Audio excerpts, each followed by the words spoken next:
Power સિસ્ટમના મૂળભૂત સંચાલન વિભાગો વિશે સંક્ષિપ્તમાં જણાવો. તો સંચાલન વિભાગો એટલે કે ઓપરેટિંગ સેક્શનની આપણે વાત કરીએ છીએ અને મૂળભૂત એટલે કે બેસિક.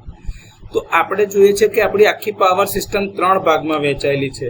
એક છે જ્યાં પાવર પેદા થાય છે એટલે કે એનર્જી સ્ટેશન હશે, તો પાવર જનરેટિંગ સ્ટેશન જ્યાં આગળ બહુ મોટી માત્રામાં પાવર પેદા કરી શકાય છે અથવા તો જે ઇલેક્ટ્રિકલ એનર્જી છે એનું કન્વર્ઝન થાય છે અને યુનિટ ટાઈમમાં થાય છે એટલે આપણે એને પાવર જનરેટિંગ સ્ટેશન કહીએ છીએ.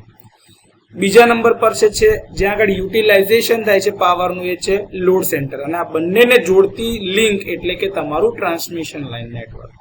તો કે જનરેટિંગ સ્ટેશનમાં ઇલેક્ટ્રિક પાવર ઉત્પન્ન થાય છે. આમાં જનરેટર, પ્રાઇમ મૂવરને ચલાવવા માટેના જરૂરી ઉપકરણો, exciter, step up transformer, circuit breaker, આ બધાનો સમાવેશ જનરેટિંગ સ્ટેશનમાં આપણે કરીએ છીએ.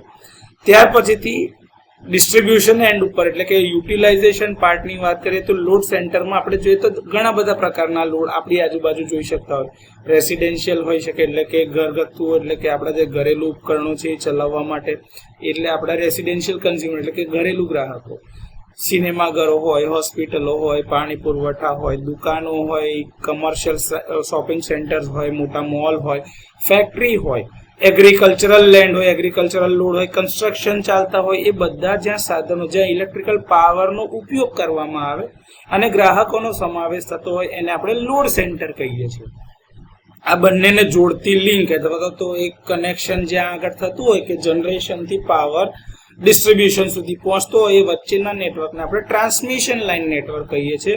આ ટ્રાન્સમિશન લાઇનની અંદરમાં સબસ્ટેશન અને નાની નાની ડિસ્ટ્રીબ્યુશન લાઇનો નો સમાવેશ કરીને આપણે લોડ સેન્ટર સુધી પહોંચીશું.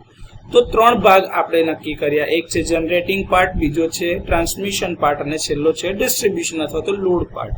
અહીં આગળ મેં ભલે ડિસ્ટ્રીબ્યુશન લાઇનને છેલ્લે લખ્યું હોય પરંતુ એ ડિસ્ટ્રીબ્યુશનનો જ પાર્ટ એટલે કે લોડ સેન્ટરની સાથે જે સબસ્ટેશનથી ભાગ પડતો હોય એનો જ એક ભાગ છે. સેકન્ડરી ટ્રાન્સમિશન, સેકન્ડરી ડિસ્ટ્રીબ્યુશન બધું હોઈ શકે છે. એના વિશે આપણે ડિટેલમાં આગળ ચર્ચા કરીશું.